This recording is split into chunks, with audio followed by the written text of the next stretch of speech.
Formal nga gibuksan ang bag-ong natapos ng simentadong dalan pinaagi sa ceremonial cutting of ribbon dito sa proper barangay Nataban ni adtong Hulyo 8 ning tuiga. Ang maong proyekto gigahinan sa lokal nga kagamhanan sa siyudad sa San Carlos og 10,500,000 pesos. Gikuha gikan sa lump sum appropriation calendar 2011. Kini nga proyekto may gilayon nga 1.24 ka kilometro og 6 metros ang gilapdon og 8 pulgada ang gibag-on. Matud pa ni City Mayor Gingo Valmayor Jr., nahimo ang maong proyekto tungod sa paningkamot sa mga opisyalis sa syudad ug sa mga opisyalis sa barangay diin nagpasalamat siya sa mga road concreting gikan sa National Highway patubang sa proper barangay Nataban na human gyud og sayo na lang sa mga mag-uuma ang pagdala sa ilang mga produkto dito sa syudad. May mayor at mga opisyal. Takdo na lagi ang dalan diri sa Nataban so bisod sa kami diri. So karon kita to sayon lang kay tamo diri tungod sa ato ang pagkiminto sa mga kadalanan. Abot sa ato ang barangay center. So karon makatabang din nato diri.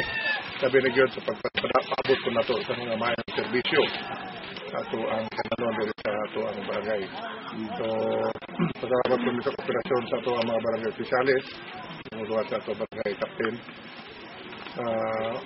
Pag timan ninyo din o pag duyog sa mga programa sa gobyerno. Matod pa usab ni Engineer Harry Omicilio sa City Engineering Department, nagdumala sa maong proyekto nga ang maong dalan nga gisiminto may kalayon nga 4.4 ka kilometro gikan sa National Highway patubang sa proper barangay Nataban. Si punong barangay Baby Wee sa barangay Nataban nagpasalamaton sa mga opisyalis sa syudad kay ang dalan nga lisod agian sa mga motorista ilabi na og ting-ulan karon simentado na. Sa ato ang membro sa Sanggunian nga kaningkamot gid ba nga ato ang kalsada na simento na para pugmaon sa atong barangay. Ato lang yo nga gamiton to ni sakto kaya inaot pa nga ang kaning dalan mo ni makapominto sa atong pangabuhi diri sa barangay.